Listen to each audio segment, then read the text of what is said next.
bienvenidos a esta charla que tendremos con un profesor y escritor español al que le gustan mucho las historias, no le gustan tanto los números ni los vatios, ya vamos a hablar de eso, y habla mucho de ciclismo y hace parte obviamente esta charla del proyecto Escarabajos, un país descubierto a pedalazos.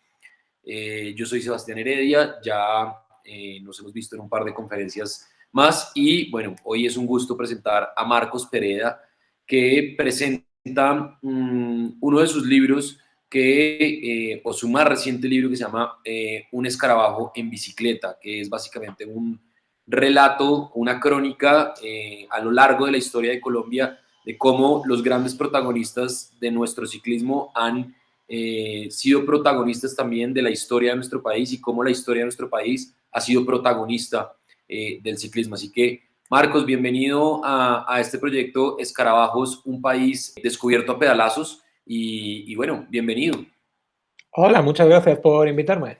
Bueno, Marcos, empecemos entonces con la primera pregunta y es que tú en varios espacios has dicho que a ti no te gustan los vatios, que a ti no te gustan los números, que no te gusta todo esto que hoy vive el ciclismo hoy en día, sino que te gustan las historias. Has escrito muchos libros de ciclismo, sobre todo de Italia, de España, del ciclismo europeo, y ahora le dedicas pues tu tiempo y tus letras al ciclismo colombiano. ¿Qué historias encontraste en el ciclismo colombiano que te llamaron tanto la atención como para escribir un libro? ¿Cuáles no? Sería más adecuado. No se me...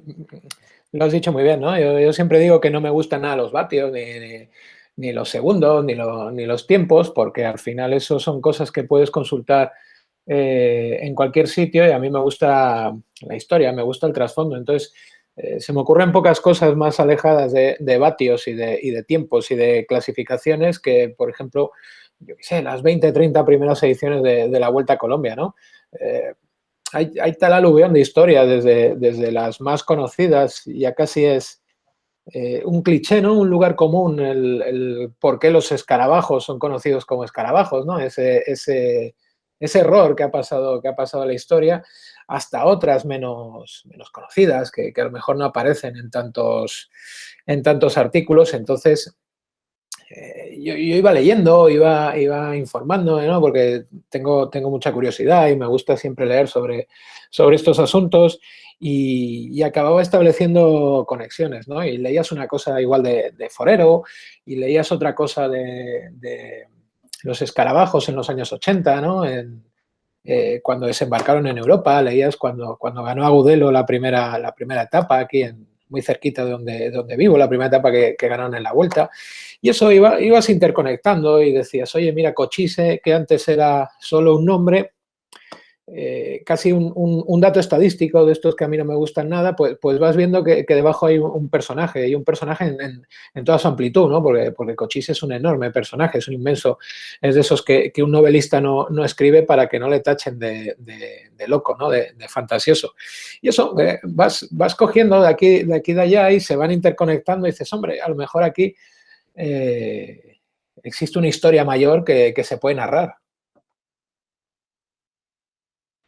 Este país, digamos que se ha desarrollado de una manera distinta a los países europeos, obviamente por su topografía, por su centralismo, y fue un país que se fue descubriendo, eso está clarísimo, a través del ciclismo, y que el ciclismo fue conectando cada una de sus regiones. Y está pues obviamente esa historia del Cipa Forero en la que llega antes que los carros, cosa que parecía inimaginable y que hace el puerto de Letras, y después termina llegando a Manizales antes que los carros. ¿Ese tipo de historias las encontraste en otro lugar, en otros países, o son muy propias de la idiosincrasia y de nuestra cultura? Bueno, te podría decir que sí y no. Las historias estas de los grandes pioneros que llegan, como dices tú, más allá de los carros, fíjate, la primera Milán-San Remo que se corre en Italia no es una carrera ciclista, es una carrera de coches. Y si no me equivoco, tiro de memoria, creo que acaban 2 o 3 coches. Y al año siguiente se corre una carrera ciclista y acaban 12 ciclistas con el mismo recorrido. Entonces parece que el hombre siempre es un poco más duro que la máquina. Pero claro, a todo eso hay que añadirle que se entienda bien la expresión, la desmesura geográfica de Colombia. Tú has citado el Alto de Letras. Claro, eso desde el punto de vista europeo es una desmesura alucinante, es inconcebible. No puedes imaginarlo porque es imposible. Yo he hablado con ciclistas de aquí, de mi tierra, con gente ya veterana que vive muy cerquita de mí y que ellos corrieron la Vuelta a Colombia durante los años 80, gente que corría en el Teca, no sé si te acuerdas del equipo Teca, y, y les preguntaba, digo, joder, ¿y letras cómo es y tal? Y me decían eso, me decían que era inabarcable. Imagínate el puerto más largo que tengamos aquí, pues le multiplicas por 4.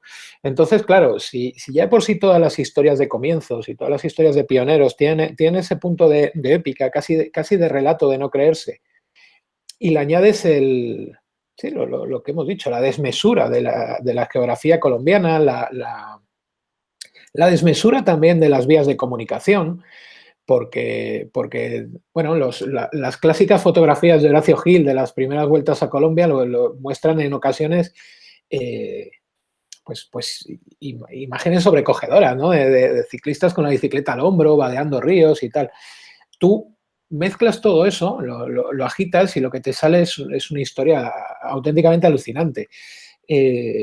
Vamos a caer, llevamos poco de entrevista y vamos a caer en el cliché y en el tópico al principio, ¿vale? Ya lanzo yo el tópico y a partir de aquí le podemos eliminar. Es una historia de realismo mágico. Supongo que en Colombia estáis hasta arriba de que os cuenten esto y de que os cuenten esto desde Europa, pero desde Europa se ve así, no se conciben esas distancias, no se conciben esas altitudes, no se conciben esas grandezas. Hay dos ejercicios periodísticos muy significativos que han contado la historia del ciclismo en Colombia y uno de esos es el tuyo. Y curiosamente, ninguno de los dos ha sido escrito por colombianos. El otro es el de Matt Rendell, que es La leyenda de los escarabajos. No, perdón. Bueno, en este momento se me olvida el primer Reyes de la nombre del montaña. libro de Matt Rendell. Los Reyes de la Montaña, King of the Mountains. Y él estuvo aquí y él casi que se siente colombiano. No tengo muy claro si tú pudiste hacer esa construcción desde acá o cuéntanos un poco cómo fue esa construcción de esas crónicas que tú fuiste construyendo en tu libro Un escarabajo en bicicleta y cómo fue el encontrarte con una cultura completamente nueva que obviamente resulta siendo llamativa para ustedes. Fíjate, el último tramo del libro sí que estaba pensado para que yo fuese allá y pudiese conocer dos o tres sitios, ¿no? Uno de ellos era Letras, precisamente, porque a mí me interesaba, pues eso, coger una bicicleta y subir yo el páramo para poder contarlo, ¿no? Desde dentro. Pero bueno, se nos vino este cambio que vino en el mundo hace 16 o 18 meses y fue imposible. Al margen de eso, yo lo que quería es orientar el proyecto desde un punto de vista puramente documental, de fuentes documentales. Me ha apoyado en ocasiones, no tanto, no sé decir en entrevistas como en conversaciones, estas que te cuento con ciclistas antiguos o con gente que ha estado corriendo allí, pero a mí me interesaba el tema documental y me interesaba por una razón, porque yo quería hacer algo profundamente objetivo. Y quería hacer además algo profundamente respetuoso. Lo que no quería es ir, vamos a caer en otro tópico, no quería ser el clásico escritor europeo que cuenta una historia sobre americanos avasallando, ¿no? Quería hacer exactamente lo contrario, con todo el respeto y además con esa cierta distancia que proporcionan la documentación. Y además basándome en una documentación muy particular, y es que a mí me gusta mucho jugar con la documentación contemporánea al hecho. O sea, yo el libro de Mark Rendell, evidentemente, le he utilizado y le tengo subrayado entero y con guías aquí y allá y tal. Pero a mí me interesaba ir a cómo se veía un determinado acto en ese momento, porque a mí es algo que me parece muy potente. Es muy fácil hablar hoy en día. Fíjate, vamos a poner un ejemplo muy ciclista que va a entender todo el mundo. Es muy fácil hablar hoy en día de Lance Armstrong y fruncir el ceño, ¿no? Y decir, no, yo ya lo sabía, yo ya me lo olía porque aquello era un poquitín raro y tal. Bueno, vamos a los periódicos de aquel momento, vamos a ver cómo se contaba. Y a partir de cómo se contaba, vamos a explicar cómo lo contamos nosotros, pero siempre partiendo de aquel instante, no a posteriori, no sé si me explico. Entonces, ahora contamos con una enorme suerte, con una inmensa suerte que es la misma que nos está permitiendo a ti y a mí hablar, que es Internet. Podemos acceder a archivos inmensos, a hemerotecas inmensas de periódicos, también de bibliografía, evidentemente, que no solamente lo que tenemos al alcance de la mano, sino que podemos ir y podemos descargarnos los periódicos de 1960 de prácticamente cualquier país. Entonces, a mí eso, aparte que me parece muy divertido, porque tú vas buscando cómo acabó una etapa de la Vuelta a Colombia, pero te encuentras con 40 noticias que te llaman muchísimo la atención, ¿no? Con un ministro que se ha ido a cazar pumas y la esposa de un alcalde que va vestida no sé qué y el periódico dice que va vestida como una mamarracha y tal. Encuentras todas esas cosas que es muy divertida y aparte encuentras la información. Es decir, es una construcción basada en el día a día de ese momento traído acá, es lo que entiendo.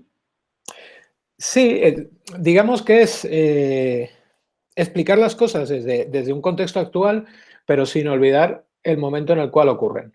Eh, Insisto, yo no quería caer en la tentación de sentirnos más listos que nadie. Es muy fácil hacer, o sería muy fácil hacer una historia del ciclismo colombiano, mezclando la historia del ciclismo con la historia del propio país, que es lo que he hecho yo, y decir, bueno, pues esto va de Efraín Forero hasta Egan Bernal y hacerlo como un ascenso, ¿no? Pero eso sería trabajar a posteriori. Entonces a mí me interesaba ver eso, cómo se sentían. Fíjate, vamos a poner un ejemplo. Cuando van los primeros colombianos a Francia, que no van en el 83, sino que van 30 años antes a la ruta de Francia y tal, a mí no me interesa contar eso a posteriori, porque a posteriori ya sabemos todos que fue un fracaso y que no estaban preparados y que además hubo un montón de problemas políticos y tal. A mí eso no me interesaba contar eso, pero también contar cómo se veía en aquel momento, ¿no? Y cómo se veía en aquel momento, cómo te lo vendía la prensa, cómo la prensa, eh, con desconocimiento o no, con malas intenciones o no, te lo vendía como que los colombianos iban a enfrentarse a los mejores ciclistas del mundo y tal. Me interesaba mucho eso. Y es lo que he intentado hacer, no renunciar a ninguno de los dos puntos de vista. Marcos, la historia del ciclismo, digamos que está clarísima y está basada en resultados, pero obviamente va ligada a la historia social, política Uh y -huh. económica del país.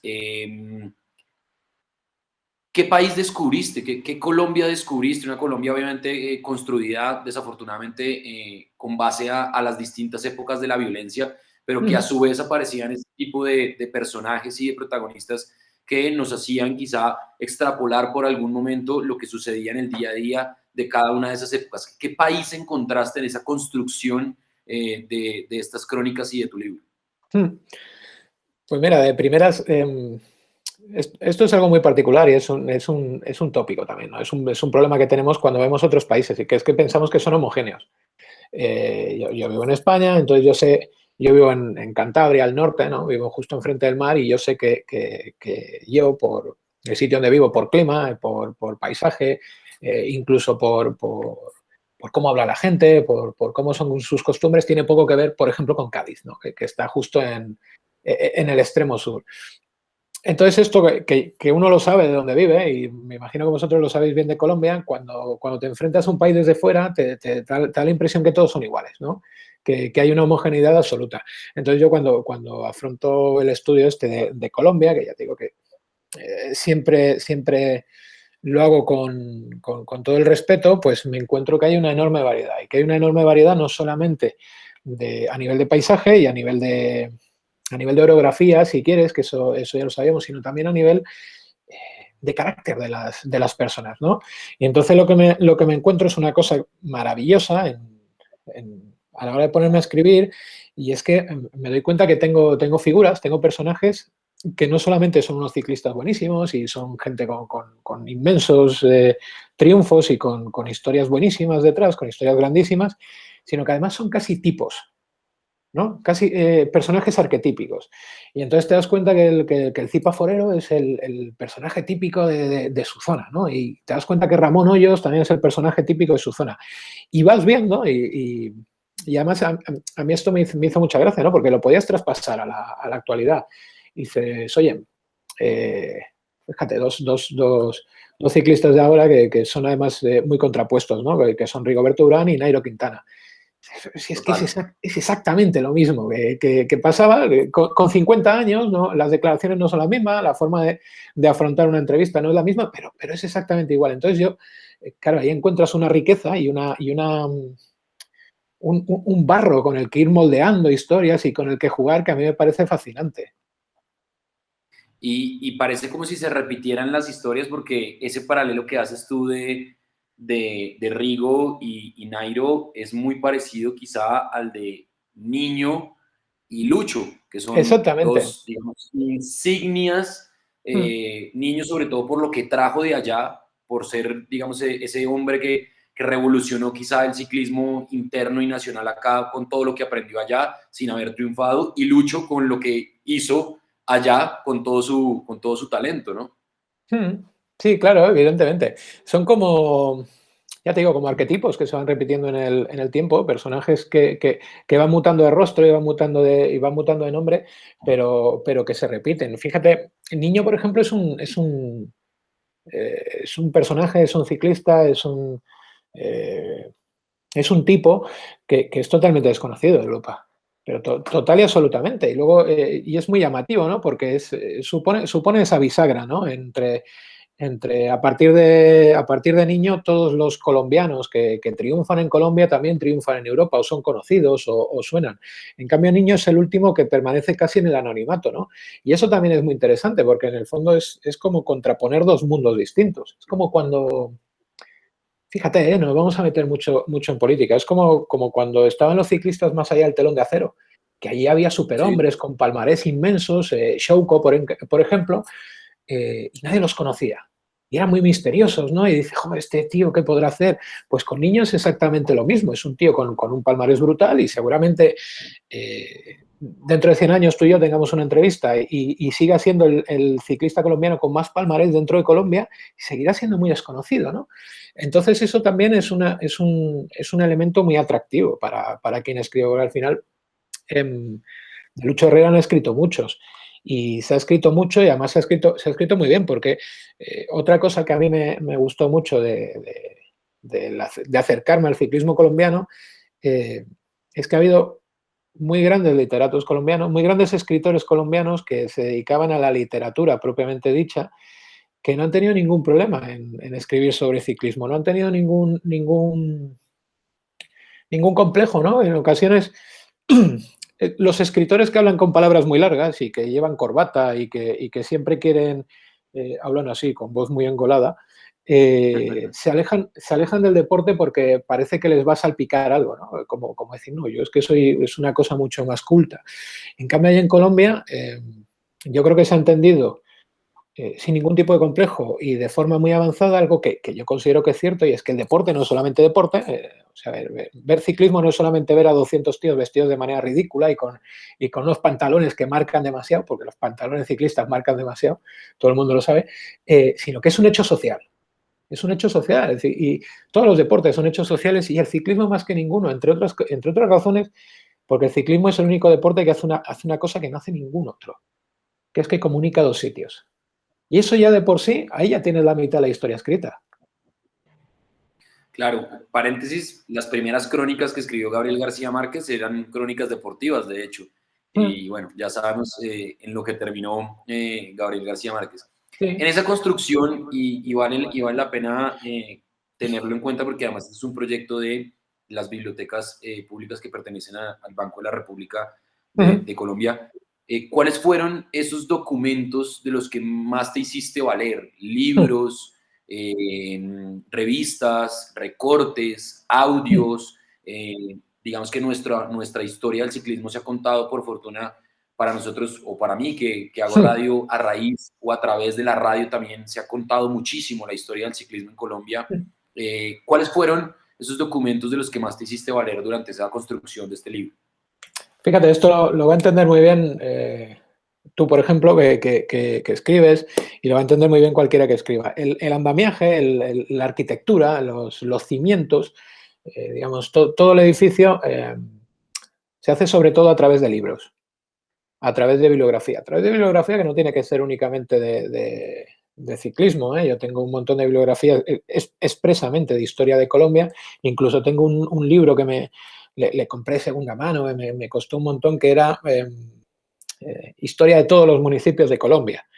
Es un libro del 80, una cosa por el estilo. Entonces te pone cuántos habitantes hay, cuándo se fundó el municipio, cómo se llama al principio. Me pareció una cosa fascinante. Una cosa fascinante, por cierto, de la cual luego en el libro definitivo no fueron muchos detalles. Pero ahí está. Todo el mundo que ha escrito sabe que cuando te metes en bibliografía, hay un montón de bibliografía que luego no la escribes, pero que te está sedimentando, ¿no?, en la cabeza. Eso hace el andamiaje, eso hace el esquema, ¿no? Y luego los detallitos, los toques de color. Nosotros tenemos el edificio ya puesto, ¿no? Ya le tenemos hecho, pero luego le vamos metiendo detallitos, toques de color, cosas que lo miras y dices, ay, mira, eso ya sí que viene directamente de la prensa diaria. ¿Por qué? Porque en la prensa diaria es donde se va a la pequeña anécdota, ¿no? A las cosas, donde te sale el entrenador y te dice, no, yo creo que este ciclista hoy ha corrido por debajo de sus posibilidades, ¿no? O este ciclista, o deberíamos entrenarnos de otra forma y tal. Eso no va a los grandes libros, eso aparece en la prensa diaria. Y luego decías, la radio, yo he intentado ver en vídeos todas las carreras más o menos que se narraban, a las que se tiene acceso, es decir, de los 80 en adelante, porque atrás es muy difícil. Tienes pequeños vídeos chiquititos y tal, que te sirven también como para coger detalles. Curiosamente, de audios es de lo que menos he utilizado, porque me he encontrado con una cierta dificultad para acceder a ellos. Entonces, yo no sé si lo que voy a decir es un crimen, pero el acercamiento fundamental al audio, a la particular forma de narrar de los colombianos el ciclismo, ha sido sobre todo por los vídeos. Los vídeos del Tour del 85, por ejemplo. Yo me acuerdo que vi un montón de veces la famosa llegada de... Lucho. No, que gana Fabio Parra con Lucho Herrera a rueda, que van los dos juntos. Yo creo que es el 85. Sí. Lansenberg-Kors, me parece que es el final de la etapa. Y entonces, que al final se saca Lucho un pañuelo del maillot y se limpia la cara, que parece que está dando un paseo y están ganando a todos los mejores del mundo. Y entonces ahí hay el audio es una maravilla, porque es una locura. Está Julio Rastilla y se vuelve loco y dice, los está matando, algo así, ¿no? Y entonces ahí te puedes acercar a la particular forma de contar y de vivir el ciclismo, porque está claro que esa forma de contarlo es también una forma particular de vivirlo.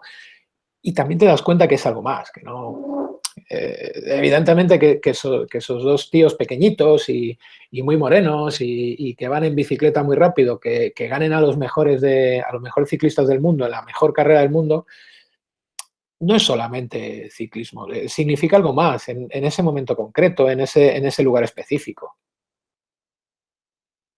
Digamos que la historia del ciclismo se ha contado en grandes nombres, desde obviamente el Cipa Forero, pasando después por Alfonso Flores con ese Tour de la Avenida, el Negro Ramírez con todos esos triunfos allá en Europa, después aparece Fabio, Lucho, y bueno, ya después los 90 y 2000, pero qué historia llamativa, significativa, que no sea tan protagonista, que no haya sido tan mediática, en contraste en esta investigación que te marcó y dijiste, puf, esto tiene que estar sí o sí en el libro.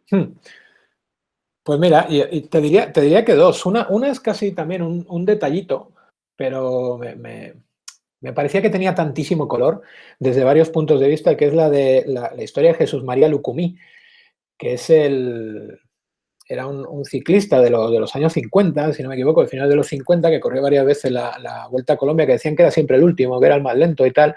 Y era un ciclista que acabó como político, él era de raza negra, y acabó como político, acabó defendiendo los derechos de su raza, y decían que era el ciclista de la Virgen, ¿no? Que siempre iba con estampitas de la Virgen y las repartía a los asistentes, al público. Y además me acuerdo que leí varias veces que gracias a eso nunca pagaba una comida, ¿no? Siempre tenía alguien que le invitase a comer y a quedarse en su casa. Entonces a mí me parecía que era una historia tan encapsulada en un momento y en un lugar, casi un microrelato de estos literarios que puedes presentar que me parecía fascinante.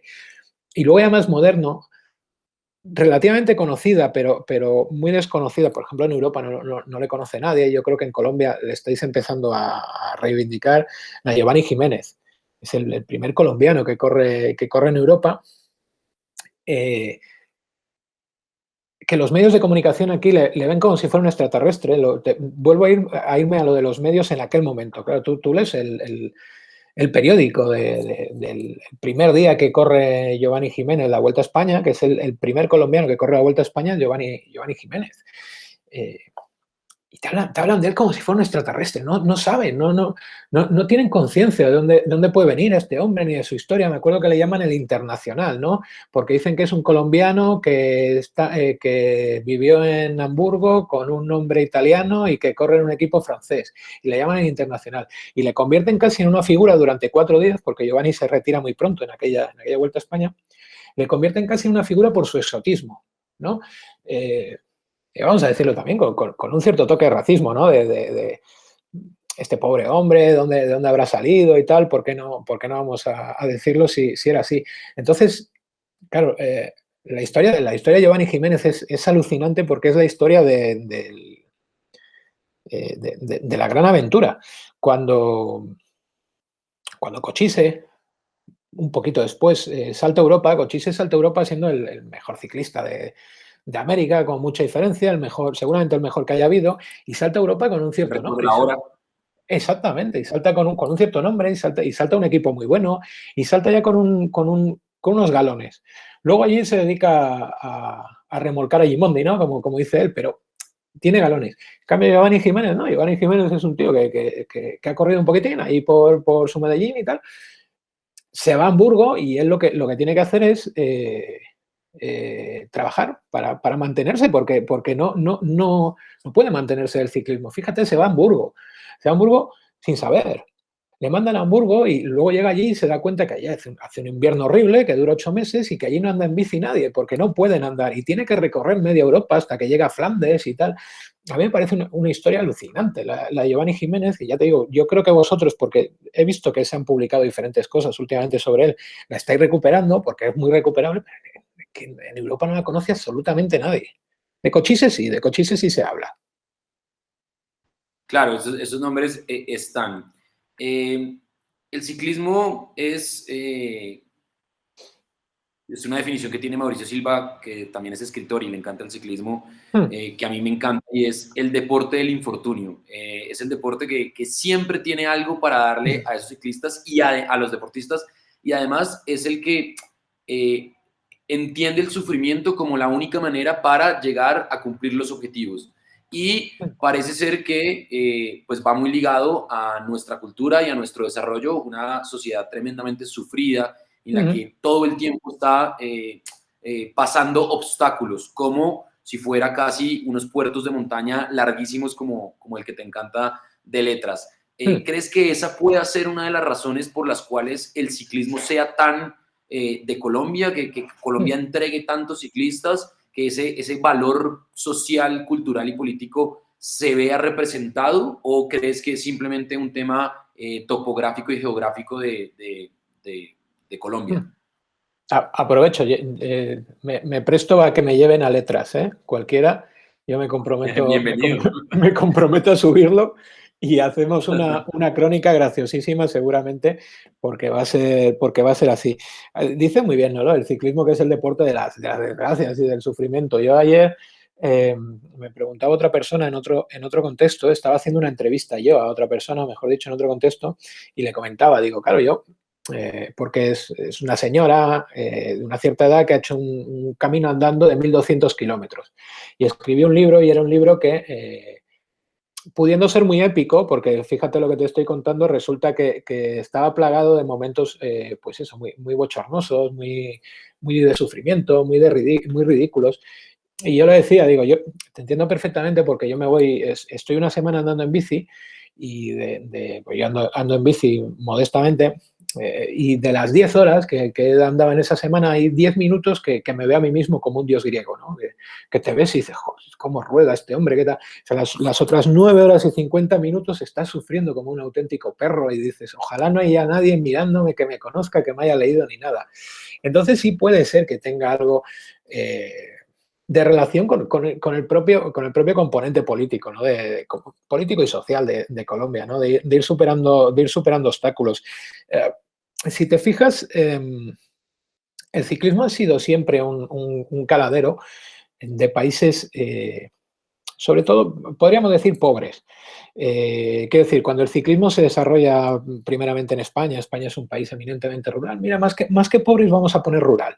Es un país eminentemente rural, en Italia lo mismo, en Flandes lo mismo. No es casualidad que el ciclismo sea más popular en Flandes que en Valonia, en Bélgica, por ejemplo.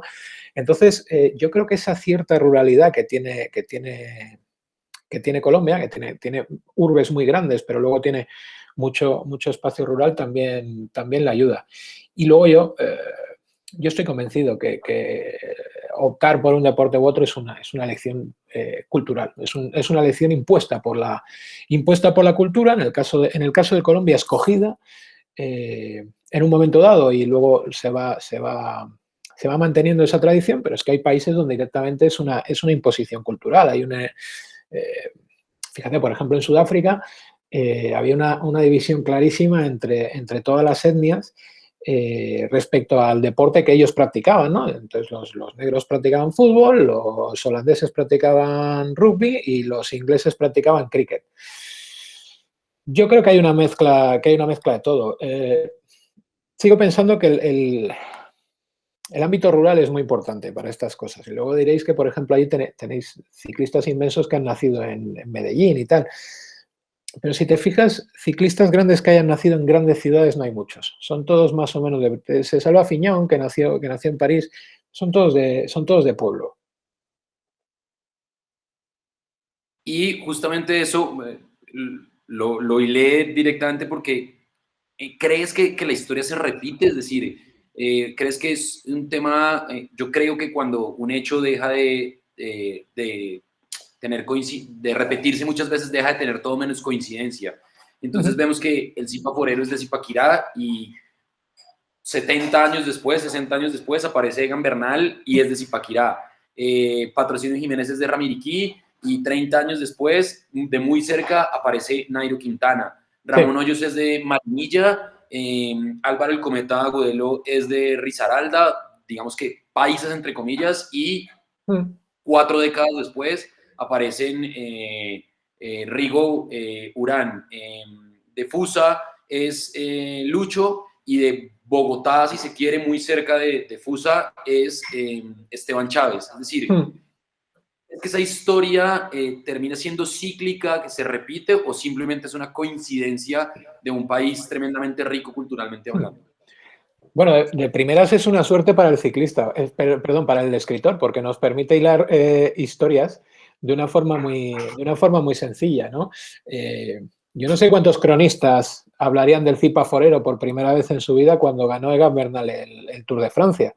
Entonces, yo sé de periodistas que estuvieron aquí, que tiraron directamente de Wikipedia y para adelante, ¿no? Con el Cipa. Y luego, nuevamente, hombre, yo creo que a tu pregunta, yo creo que es pura tradición, que es pura tradición cultural. Aquí ocurre, aquí ocurre. Aquí hay una enorme tradición ciclista, sobre todo en el norte, ¿no? Especialmente en el País Vasco, pero también en todo el norte, y hay sitios de España donde no se practica tanto el ciclismo. Yo como escritor te lo puedo decir bien porque hay sitios de España donde no presentamos los libros de ciclismo porque no hay tanto interés. Supongo que el seguimiento al paisano, siempre está ese seguimiento al paisano, ayuda. Y a mí me da la impresión que afortunadamente en Colombia, que se entienda bien lo que voy a decir, exactamente igual que ocurría en España, y ya no estáis tan enfrentados unos sitios con otros. Que ya no es tanta la rivalidad, por ejemplo, entre los paisas, como dices tú, y la gente de Bogotá. Insisto, exactamente igual que ocurre aquí, ¿eh? Pero es que hubo un momento cuando nace el gran ciclismo, que en Colombia no tenéis fútbol porque pasa todo aquello de los años 50, ¿no? De los millonarios y tal. Cuando nace el gran ciclismo, la forma de expresión del pueblo, la forma de expresión del pueblo nunca son los periódicos, ni los libros, no son los documentales. La forma de expresión del pueblo suelen ser acontecimientos, en este caso acontecimiento deportivo, y la forma de expresión del pueblo es el ciclismo. Entonces, el pueblo, los pueblos, los distintos departamentos o las distintas regiones, lo que hacen es buscar una identificación con el ciclista. Y a mí eso también me gustó mucho cuando lo escribí, porque me da la impresión que los ciclistas se lo acabaron creyendo o pusieron de su parte para caer todavía más en el carácter prototípico de su zona, ¿no? Ramón Hoyos acabó siendo aún más de Medellín, bueno, de Río Sucio me parece que nació él, pero bueno, acabó siendo más. El Zipa Forero acabó siendo aún más Zipa. Es como que se vuelca un poquitín más, ¿no? Como que nos están pinchando y todavía hacemos aún más evidentes esas características que tenemos nosotros y que nos son connaturales. Tú ahora hablabas de una manera muy especial de relatar el deporte, de relatar las historias aquí en Sí, Colombia, y sobre todo de la radio. Y aparecen evidentemente los apodos, los sobrenombres que son significativos aquí en nuestros ciclistas y en nuestros deportistas. ¿Encontraste algo llamativo en esa manera de sí. describir a cada uno de los ciclistas que en España no se da mucho? Es decir, en No España, será. pues bueno, no hay ese relato de la caracterización del personaje o de la persona a través de los sobrenombres. ¿Encontraste eso algo llamativo? ¿En eso algo llamativo? Sí, a mí eso me llama mucho la atención, igual que yo creo que es algo también consustancial a toda América Latina, ¿no? Que tenéis mucha más facilidad para el apodo y el sobrenombre de la que tenemos aquí. Desde luego en España ya no se lleva.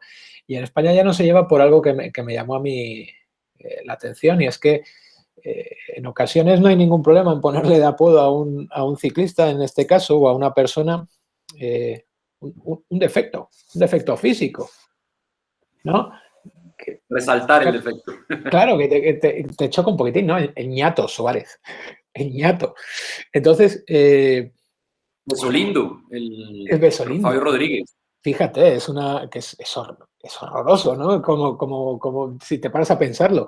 Entonces, claro, igual yo lo veo ahora, ¿no? Desde nuestro mundo de 2021, ¿no? Con todo esto de las redes sociales, que la gente se ofende muy rápido y tal.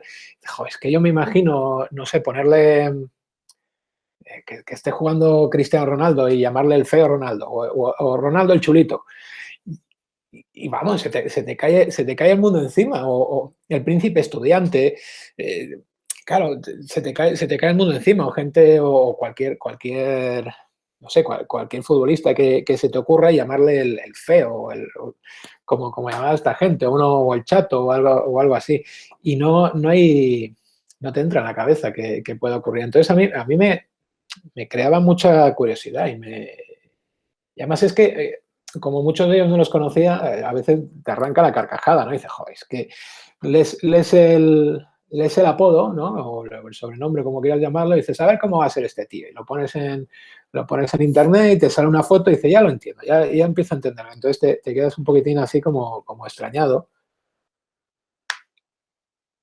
Marcos, digamos que aquí nosotros, los que hemos estado cerca del ciclismo, los que nos gusta, lo que hemos tratado de relatar el ciclismo, tenemos un poco claro el panorama de por qué el ciclismo interno no representa lo que hoy representa o lo que representó en su momento también las grandes victorias y las grandes gestas de nuestros ciclistas. Pero sí me gustaría saber cuál es la radiografía que tú haces desde allá, desde esa construcción de esas crónicas y de tu libro de este país ciclista, de por qué el ciclismo en Colombia no va de la mano de los triunfos, de las gestas, de los títulos, de los resultados de nuestros ciclistas en Europa. Fíjate, yo, claro, aquí puedo decir bien poco, ¿no? Porque tampoco conozco el asunto a fondo y no voy a meterme a criticar a nadie, aunque es muy tentador, ¿no? Porque todo lo que lees sobre gente como tú y otros que escribís de esto desde allí va más o menos en la misma dirección. Pero yo, igual que quise tratar con mucho respeto a los escarabajos en el libro, no quise pontificar desde otro sitio, aquí voy a hacer lo mismo. Sí que es verdad que es que hoy en día no solo el ciclismo, sino incluso toda la sociedad está mucho más globalizada, ¿no? Es una palabra muy de moda esto, pero es que es verdad, es que, claro, si tenemos 25 ciclistas colombianos en los 20 mejores equipos del mundo, estoy dando una cifra aleatoria, puede ser 25, 30 o 35. Claro, evidentemente esos 25, 30 o 35 no están corriendo en equipos colombianos. No puedes esperar que la Vuelta a Colombia sea como los 80 cuando se estaban allí disputándolo todo Lucho Herrera y Fabio Parra. Entonces, en ese sentido, la pescaya que se muerde la cola, ¿no? Me imagino que vosotros mismos, cuando veáis allí la Vuelta a Colombia, pues lo veas con ilusión y tal, pero te queda esa espinita, ¿no? De decir, jo, es que las 2 docenas de mejores ciclistas que tenemos en mi país, ninguno viene aquí porque no le viene bien y porque el equipo no acude y tal. Entonces, ya te digo, es como un círculo vicioso del cual es muy difícil salir. Y es muy difícil salir porque ahora, fíjate, no solamente se tiende a equipos, en vuestro caso, a equipos extranjeros, sino que son equipos transnacionales. El Quick Step es un equipo transnacional. No te digo nada del UAE, por ejemplo, donde corren algunos colombianos. Son equipos que tienen una sede fiscal en un país, que tienen una estructura en otro y que tienen gente. El otro día he leído que el Education First tiene ciclistas de 20 nacionalidades, me parece. Entonces, claro, todo eso, pues, ¿cómo vas a conseguir fidelizar de nuevo a la gente en ese sentido? Sobre todo a los que vivieron lo anterior, ¿no? Es que en los años 80 no es que los escarabajos buenos corrieran la Vuelta a Colombia o el clásico RCN, es que venían los mejores ciclistas del mundo. Que allí corrió Vinol, corrió Lemon, estuvo Perico Delgado, estuvo Álvaro Pino, corrió Fiñón también, con mejor o peor suerte. Algunos iban para pasearse y lucir el palmito y saludar y tal. Probar simplemente cómo era acá. Claro, y se llevaban la decepción, ¿no? Yo también estaba hablando con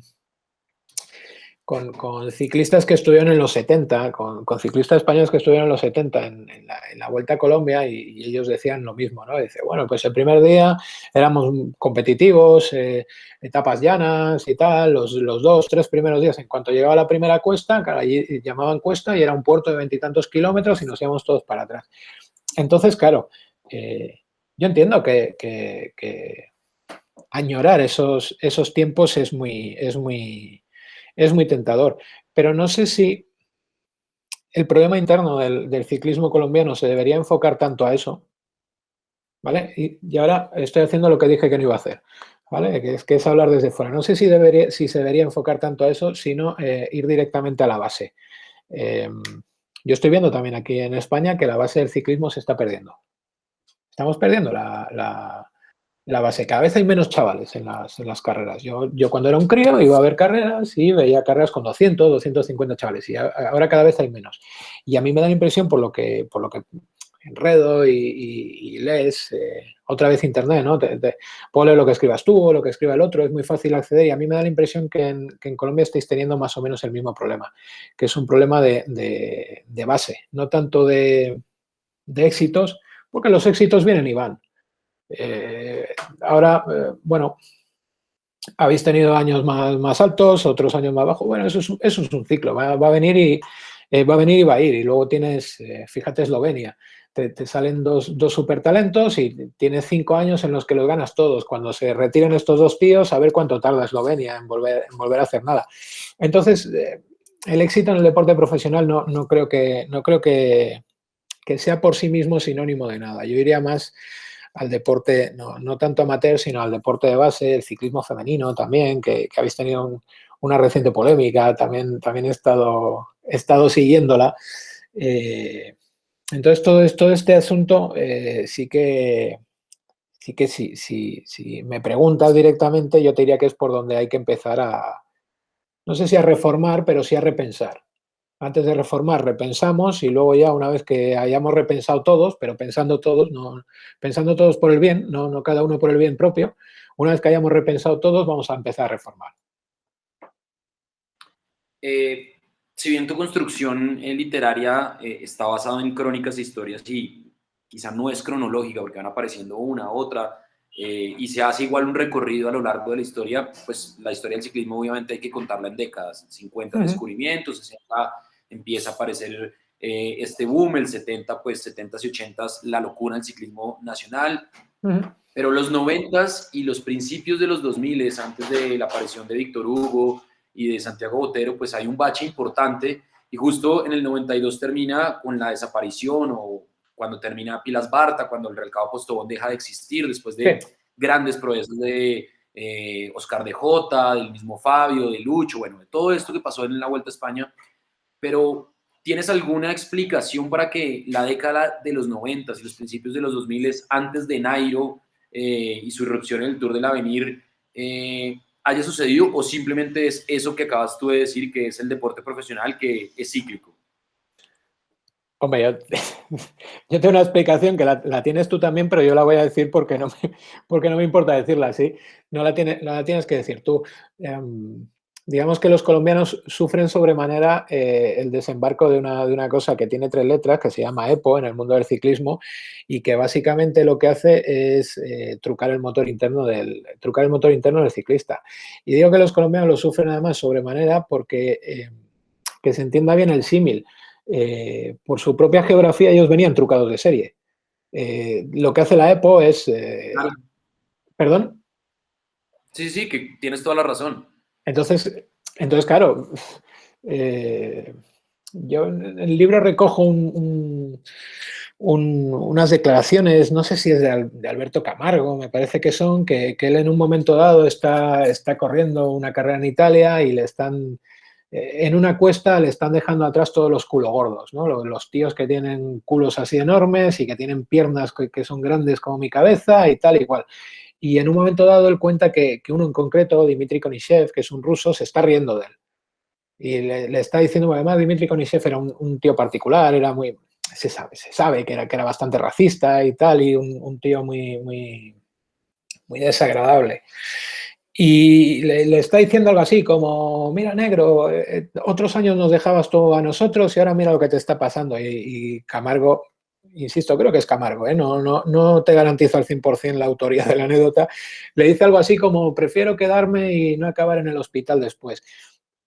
Sí, creo que es Ángel Yesid, ¿no?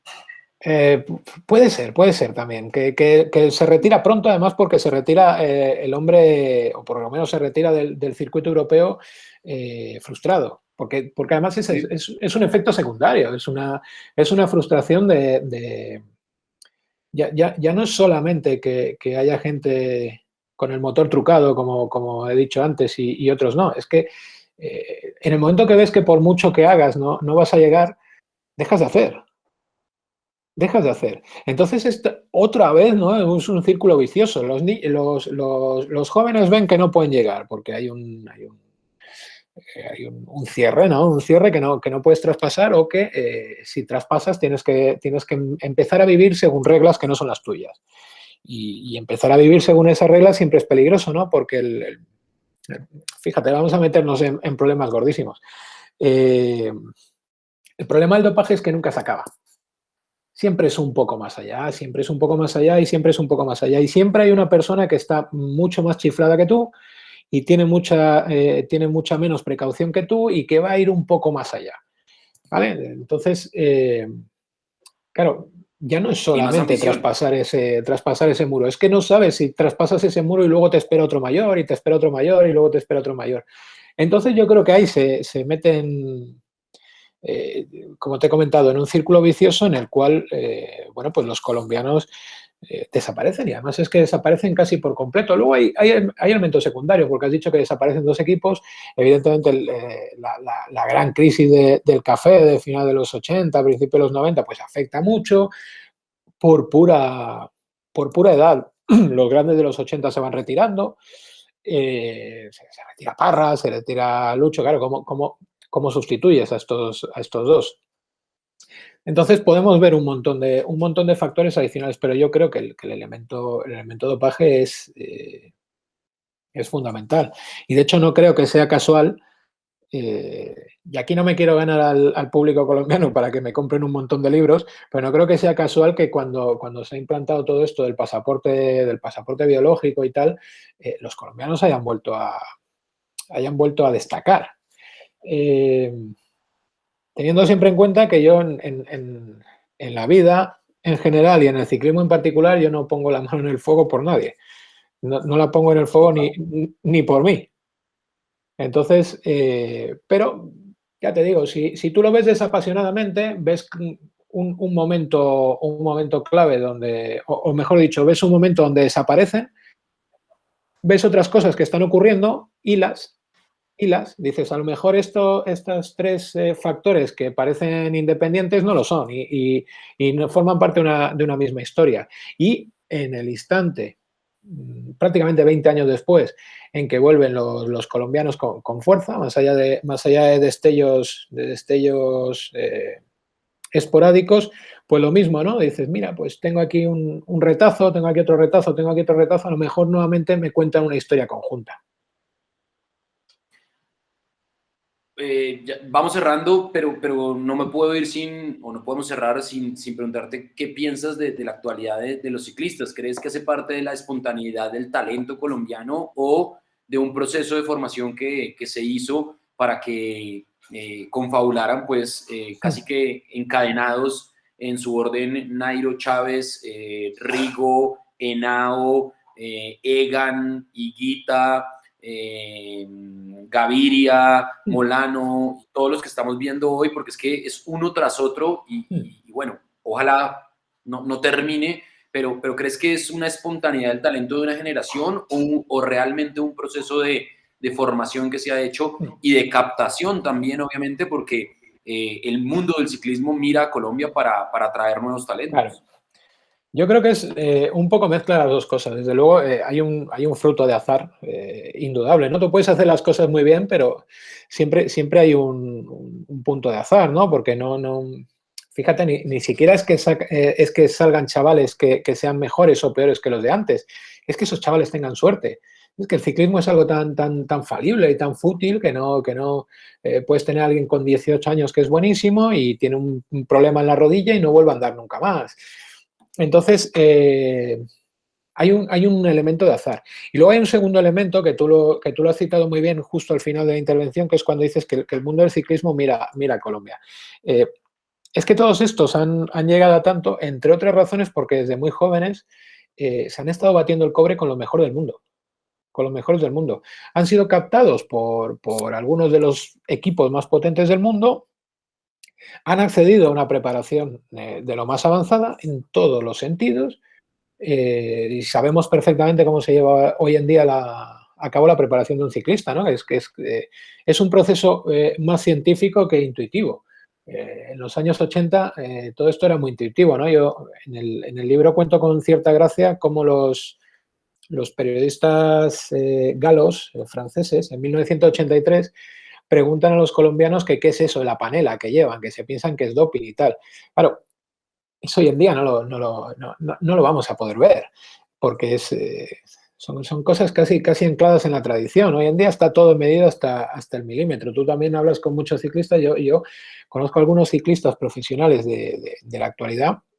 Me acuerdo perfectamente de uno que me decía que tenía medido incluso el agua que podía tomar, los líquidos que podía ingerir en época de carreras, y fuera de carrera. Si salía, tenía que decir al equipo a qué temperatura salía a entrenar, el tiempo de entrenamiento y a partir de ahí, entonces, claro, si tú accedes a todas esas, porque evidentemente todo esto pueden parecer chorradas, pero una ayuda de un 0,1% en el deporte profesional es la diferencia entre el éxito y el fracaso. Entonces, si tú accedes a todo, no solo a esas ayudas, a todo ese ambiente, ¿no? A esa preparación y a ese gran teatro desde muy joven, pues en buena lógica puedes llegar más lejos. Eh, Entre otras cosas también porque no he citado lo más evidente, y es que cuando tú te enfrentas a los mejores, tú también das lo mejor de ti mismo. Eso está clarísimo. Marcos, aquí Hmm, voy a apelar un poco a la vanidad del escritor ahí va. y quiero saber cuál es ya una vez publicado, a mí me pareció magnífico y vuelvo y te repito, me parece una cosa tremendamente llamativa y además de orgullo que la construcción del ciclismo o la historia del ciclismo en Colombia se haya hecho en letras de dos hombres que no son colombianos Hmm. más allá de que pues tengan relación con el ciclismo colombiano. Pero ¿cuál crees que es el gran aporte, el valor agregado de esa construcción literaria que hiciste tú al ciclismo colombiano, a la historia de nuestro país y bueno, ¿cuál crees que es el legado que dejas tú Hmm. con el libro? Vale, como me has dado permiso para ser vanidoso, voy a decir dos incluso. Entonces, Claro. el primero, fíjate, no es la literatura, pero sí es el anclaje con la literatura. Yo no lo he comentado antes y tampoco tengo por qué comentarlo, pero vamos, yo soy un auténtico loco de la literatura colombiana, pero un auténtico loco. Intento leer absolutamente todo lo que hay. Entonces eso me lleva también a leer cosas muy malas, porque se publican libros muy buenos y también libros muy malos. Pero entonces, claro, tienes un bagaje, tienes un sustrato que puedes aplicar también y puedes hacer que no solamente dialoguen el ciclismo y la historia, sino también el ciclismo y la literatura. A mí, por ejemplo, en dos capítulos que son dos espejos, ¿no? Cuando García Márquez habla con Hoyos y cuando Gonzalo Arango habla con Cochise, que a mí me parecen dos cosas fascinantes, ¿no? Porque reflejan además perfectamente el cambio de una sociedad a otra. Yo me lo pasé genial escribiendo eso, porque me alucinaban y son dos escritores, cada uno en lo suyo, y uno me gusta mucho, mucho más que otro, evidentemente, me gusta más García Márquez, pero son dos escritores que me parecen fascinantes, porque son dos raras avis que el tiempo ha convertido en clichés. Hoy en día, fíjate, vamos a ser un poco polémicos. Parece que todo el mundo escribe como García Márquez. Coño, es que escriben todos como García Márquez después de García Márquez. Pero es que con Arango ha pasado lo mismo. Todo el realismo sucio esto lo hacía Gonzalo Arango allá en los 70. Entonces eso yo Cali, el creo que... nadaísmo. ¿Cuál, perdón? En Cali en el nadaísmo, en lo que él fundó como el nadaísmo, pues. Claro, el nadaísmo, que en el fondo es una inmersión absoluta en la narrativa anglosajona más noir y más sucia y más... Es casi como traspasar a la generación de los beatnik a la Colombia de la época, con todo lo que supone eso, ¿no? Porque no puedes traspasar un tío de un país a otro sin que se produzcan una serie de metamorfosis que son alucinantes. A mí eso me interesa muchísimo. Entonces, he intentado plasmarlo y yo creo que modestamente lo he podido hacer mejor que otras personas que no tengan esa pasión, porque no lo conocen. Y luego hay una cosa que yo intento aplicar a todo en la vida.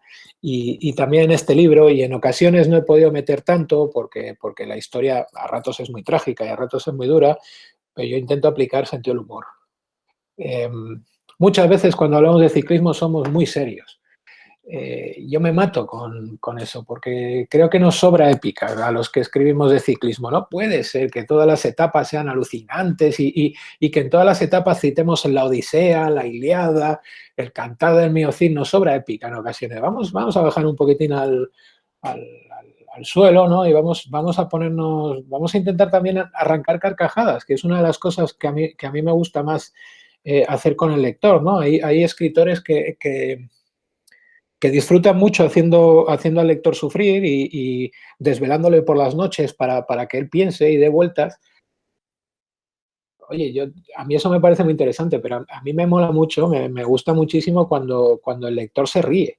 Yo cuando veo a alguien que está leyendo un relato o cualquier cosa mía y veo que se le curva la sonrisa, a mí es lo más bonito que puedes tener como escritor. Ya te digo, por lo menos yo, ¿eh? Hay otros que quieren hacerte pensar, pero yo quiero hacerte reír.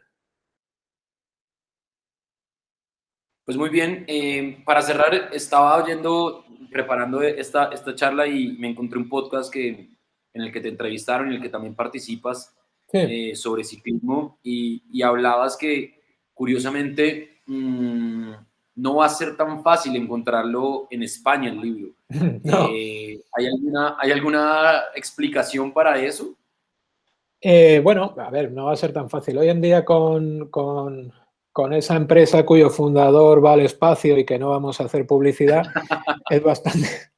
es- bueno, esto vale hoy, pero tal y como están hoy en día los ultramillonarios, a lo mejor dentro de 2 años tenemos 14 millonarios en el espacio, porque la cosa está un poquitín loca. A lo que me refiero, hoy en día es no fácil, pero sí accesible encontrar el libro, encontrar un libro, cualquier cosa, en cualquier sitio, pero sí que es verdad que este libro se publicó por parte de bueno, dentro del Grupo Planeta, en el sello Ariel, ese Grupo Planeta de Colombia, y entonces la distribución está limitada al ámbito del grupo Planeta Colombia, que es el norte de Sudamérica, valga la expresión. No es tan fácil que se lleve un libro de un continente a otro en este sentido. Eh, los libros de García Márquez sí son fácil que se lleven, los libros de María Dueñas son fácil que se lleven, todos estos libros que venden mucho, pero bueno, un libro de ciclismo es una cosa un poco más reducida. Entonces, por otra parte, eso ha generado una inmensa suerte a mí, ¿no? Porque soy la única persona de Europa que tiene libros de este título. Entonces yo tengo mis libros, los que me corresponden como autor, y están cotizadísimos. Me los pide un periodista, me los pide un amigo, me los pide no sé quién. Entonces yo ahora mismo me siento como una persona muy deseada y todo el mundo quiere tomarse algo conmigo, invitarme a comer y tal.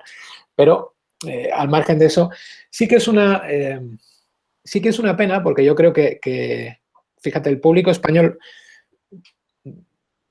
le podría interesar incluso más, porque se iba a sorprender, le iba a chocar. A vos, tú lo lees y tú lo has leído y has encontrado el 90% de las historias las conocías, ¿no? A lo mejor una te la cuentan de una forma distinta o te la enlazan con otra cosa o mira cómo enlaza esto con la historia, pero bueno, el 90% de las historias las conocías. Te garantizo que el público español, hasta el capítulo de Lucho Herrera y Fabio Parra, no conocen nada, cero, cero.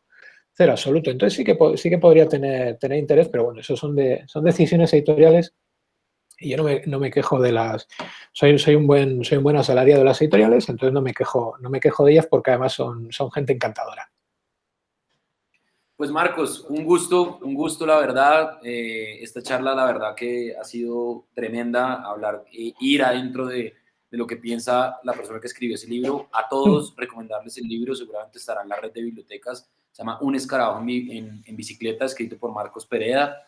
Es una construcción muy bonita de unos relatos y unas crónicas muy bien fundamentadas del ciclismo colombiano. Y bueno, te esperamos por acá. Por favor, llámame para acompañarte a Letras, a ver si al menos te puedo dar un par de relevos subiendo a ese premio. Tienes pinta de andar en bici. No sé, me da un poquito de miedo. Me da un poquito de miedo porque yo además soy sprinter. Entonces yo no sé si, yo no sé si allá arriba, claro, fíjate, decíamos de Letras, ¿no? Cuando Tomate Agudelo gana la primera etapa de la Vuelta a España de un colombiano, que ya te digo que sucede muy cerquita de mi casa, es la carretera más alta de donde vivo yo, de Cantabria. Él no llega hasta arriba porque acaba un poco antes, pero bueno, la carretera corona 2.000 metros justos y son 20 kilómetros de subida. Ya es impresionante. Yo ya subo allí y llego pedaleando con las orejas, como digo yo. Entonces, claro, si para nosotros el universo es eso, ¿cómo no va a ser alucinante letras o la línea o cualquier otra inmensidad de esas que tenéis allí? Bueno, pues aquí bienvenido y estaremos muy atentos a recibirte. Ojalá podamos encontrarnos obviamente para una presentación del libro en presencia tuya aquí en Colombia, porque vale la pena que conozcas todo eso que relataste y escribiste en tu libro. Sí, sí, yo creo que lo acabaremos, con un poco de suerte lo acabaremos haciendo, porque una ventaja de este libro además es que es un libro que no caduca, no es el clásico libro que sale al amparo de un deportista o de un momento concreto y que tiene una fecha de caducidad muy chiquitita. Pues a ustedes muchas gracias por acompañarnos en esta charla que hace parte del proyecto Escarabajos, un país descubierto a pedazos, y están invitados a todos y cada uno de los eventos que hay a través de este proyecto en el que estamos involucrados, obviamente, para contar el país a través del ciclismo, que es sin duda alguna nuestro deporte nacional. Venga, un abrazo a todos.